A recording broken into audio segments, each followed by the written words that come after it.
Isang makasaysayang panalo ang naitala ng Philippine Men's National Volleyball Team dahil for the first time in history nanalo ang ating national squad sa FIVB World Championship. Ito rin ang unang beses na nakasungkit ng panalo ang Pilipinas sa isang World Championship event.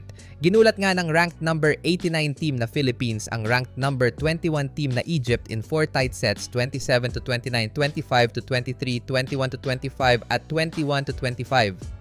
Historic upset kung maituturing ito dahil isang underdog team lang naman ang nakatalo sa bansang higit na mas mataas ang world ranking. Sa unang set pa nga lang ay nagbunyi na ang mga Pinoy dahil first ever set win ito ng bansa sa World Championship. Ngunit mas lalong ginulat nga ng Pilipinas ang lahat matapos patumbahin ang Egypt.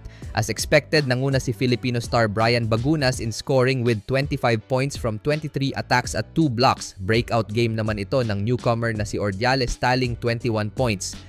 Isang malaking sampal sa mga nang bash sa kanyang underwhelming performance sa laban kontra Tunisia. Naka-double digits din si Mark Espejo with 13 points habang naging key factor naman si Kim Malabunga with 7 points. Sunod na makakalaban ng alas ang Iran sa kanilang last match sa Pool A. Kung sakaling manalo, aabante ang Pilipinas sa round of 16.